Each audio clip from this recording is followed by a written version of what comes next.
the look of your offense change when you guys are dropping threes early in a game? Well, I think it opens everything up for us. I thought, just showing film today, we had 3 times where they made a basket. We came down and scored in 6 seconds or less. We didn't hang our head. We pushed the basketball. We pushed the tempo. And that's what we need. When we're playing with pace, we're going to get open shots like that. So when we're making threes early, it really opens up the paint drives for us. You were trying to get him involved all playoffs. And I think he was 3 of 10 or something last night, but he hit a couple threes. Like, you won't know until he plays again. But could that be, the start of something for him? We got confidence in JC that he can score the basketball. He was second in the league in scoring off the bench. And, the playoffs, they try to take away what you do best. So he's figured that out. And, he's going to get shots and just got to make them. And we know he can make shots. So seeing a couple go down last night was good for him. A couple times about telling him to be more aggressive, be himself, that kind of thing. Have you had to deal with nerves for him? No, I don't think he's nervous. He's not scared and afraid at all. If you take 11, 12 shots off the bench in the playoffs, you're not scared, you're not afraid. So that's what he does. And, we just got to be smart, time and score, when to do it. But he's doing a good job just trying to be aggressive attacking. And I think he will make shots. Right. If he got right, what would that mean for you? Off the bench with him and Kyle, I think Jeff, his ball handling, orchestrating the offense, and I think it means a lot. If he's scoring the basketball off the bench with Kyle, gives us another dimension we can go to. Hey, Ty, the Celtics' struggles on the road in the playoffs have been pretty well documented. You played on the road in the playoffs. You've coached on the road in the playoffs. How different is it? I liked it when I played. I liked being on the road, but it's a different atmosphere. I think, at home you can make mistakes and still overcome them. But when you're on the road, you can't make as many mistakes and overcome the mistakes you make. So, playing at home and you have a great fan base, great crowd, it's easier for the crowd to get behind you and give you that extra energy and boost like they gave us last night. So, how much tougher do you think it would be for a young team that just hasn't experienced that? It could be tough. It could be tough not being in those situations a lot and coming to our arena where the Q was rocking last night. The fans was into it. And it could be a tough environment to play in.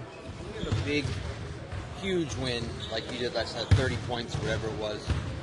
How much do you have to spend today and tomorrow reminding your guys that they're still down? Not down. Just remind them that this is the way we have to play. I think bringing the physicality to start. G. Hill picking up full court. Got a little deflection in the back court. Picking up, making Rozier turn.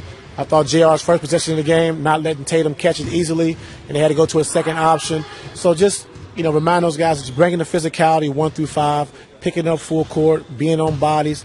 And the biggest thing is the multiple effort, making a second effort. And we made some mistakes defensively, but we covered for one another last night. We really continue to keep moving. And I thought last night was LeBron's best game I've seen in a long time as far as helping, closing out to Jaylen Brown's chest, making him put it on the floor, closing out to Morris, closing out to Smart. So he did a really good job of just setting the tone of multiple efforts. So it was good for us. Did you change his defensive responsibility or how you used him defensively? No. I just thought he did a lot better, helping and then getting back out, getting to Smart, getting to Jaylen Brown, getting to Morris, and he really did a good job. And he had a few block shots at the rim, being low man on our defense. So he was really active last night defensively.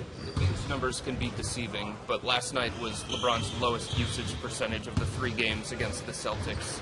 Did you make a concerted effort to put the ball in George's hands more, allowing him to be aggressive? Well, we put in a few new sets last night. They gave us more movement. Bron, he doesn't want to move too much, so we had to make JR and G. Hill do all the moving and Bron just hold the ball. But G. Hill did a good job of just pushing the pace. I thought he did a tremendous job of getting downhill, playing fast, in the drags, double drags, our flow offense.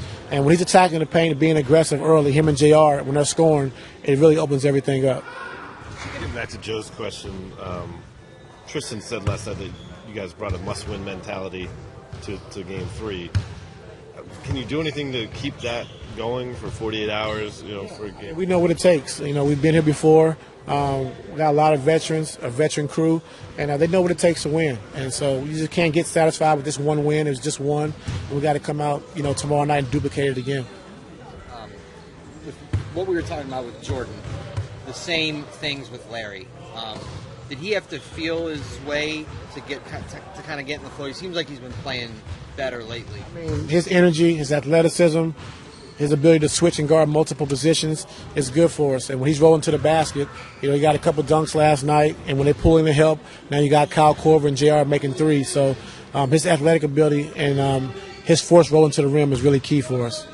Sound obvious, or seem obvious, because he's been in a dunk contest and he's got such jumping ability. But have you ever had to stress to him that he has to dunk the ball in traffic? No, just make the right play. I think when he's around the basket, he's going to try to dunk it. So, I mean, it's not something I think I have to tell him.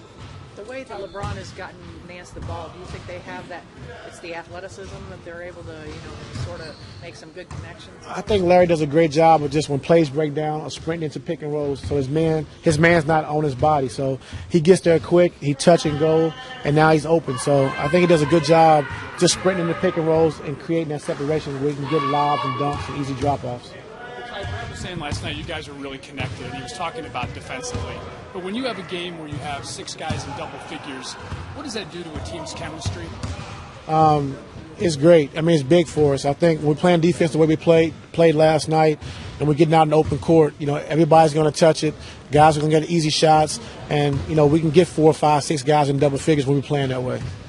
Ty, did you feel that the offense came easier last night, and how much of it was a byproduct of the defense? A lot has to do with our defense, but I thought we made quick decisions yesterday. I didn't think we held the ball as much. I thought, either we had shot, drive, or get to the second side, and we did that a lot, in last night's game. It was a big emphasis going into the game, and the guys really did it. When you see JR make a 3 in the first quarter, I think it might have been his first one, do you say to yourself, that's a good thing? No, I mean, JR can miss 6, 7 in a row. He can come back and make 7 in a row. So we understand that. The biggest thing is just JR taking his shots. And when he's making shots and threes, we're a totally different team. I just want to ask you about Ryan Shazier. Was that kind of a cool experience for you to see him after the game? Yeah, it was. My first time getting a chance to meet him. And just good to see him be able to get up and get around and get about. And, the Pittsburgh organization did a great job of just, paying him all of his money, a class act. So it's just good to see him out. And I told him anything he needs, any game he wants to come to, we have his back. So it was good to see him. Yes, ma'am. What did you take from your time in Boston that applies now as a head coach?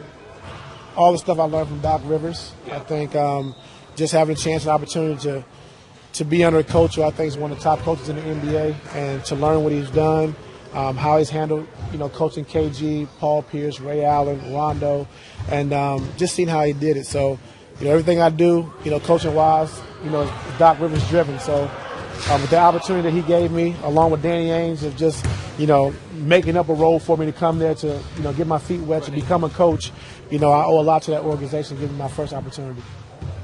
It's the postseason. I think every game is a must-win. Every moment is big in the playoffs. That's on all of our minds. I live for those moments. I go out there every night and fight and try to help this team win. We know what we're capable of. We look forward to even more of a challenge. Giving it your all, leaving it all out on the floor. It takes toughness, grit. Do whatever it takes to help us win. I'll do whatever it takes for this team. Whatever it takes. Don't take these moments for granted. Be a part of the Eastern Conference Finals. Get your tickets at Cavs.com/tickets.